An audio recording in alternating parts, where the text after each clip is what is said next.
Okay, now that you've taken a look at the definition of a verb and some examples and watched the video to pump you up, we are going to talk about the three different types of verbs. There are action verbs, state of being or non-action verbs, and helping verbs. We're going to start out with some examples of action verbs. I talked about this earlier. We have verbs like eat, sleep, jump,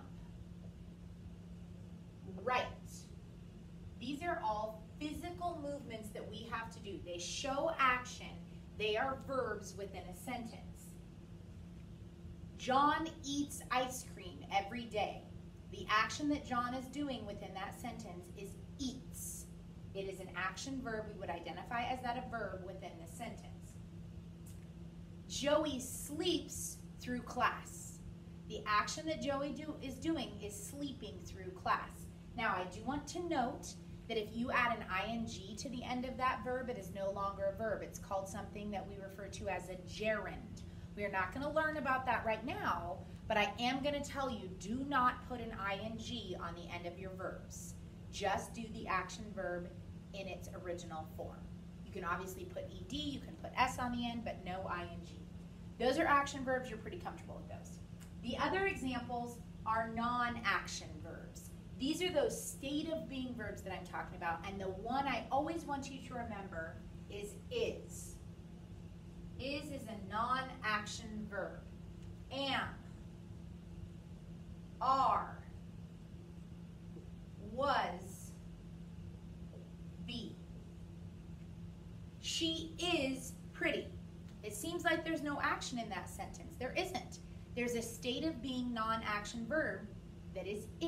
She, pronoun, is, our verb, pretty, describing she. It's an adjective. I am hungry. Am is my verb. We are happy. Are is the verb. She was late. We will be here soon. Those are all verbs. The last verb that we're going to talk about is a helping verb. This is the third type. Helping verbs will always come before other verbs. So a helping verb does not exist unless there's another verb in the sentence that it can come before. For example, will is one that I always want you to remember.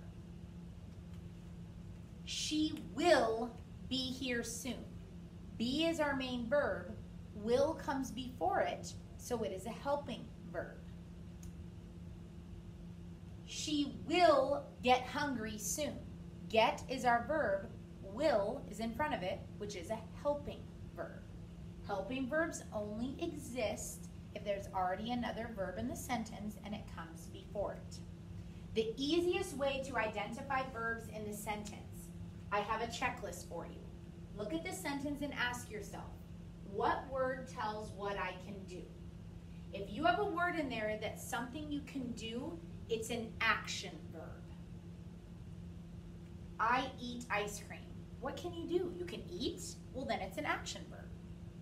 If the sentence has that verb, look for helping verbs. She eats ice cream. Just has an action verb. But if I say she will eat ice cream, eat is my action verb. Now I need to look for helping verbs. I find will. That comes right before eat. If there is no answer to that first question, if I can't find anything that tells what I can do, then this sentence obviously has a non-action verb. Every complete sentence has a verb. So if you can't find the action, it has to have a non-action. That would be an example of she is pretty. We cannot find any action, so it has to have a non-action verb. That non-action verb is. She is pretty. Then you also look for helping verbs. If I say I am hungry, am is the non-action verb. If I say I will be hungry, be is my non-action verb. Will is a helping verb. Please make sure you ask yourself these questions. Now we're going to talk about some examples of those types of verbs. If you look, this document has several examples of non-action verbs. We have is, are, was, were, be, been, being, am, and so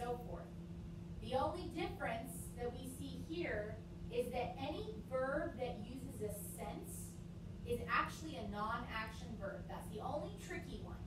If it's dealing with senses, taste, sight, smell, you are seeing a non-action verb. And then below that, we have a list of helping verbs.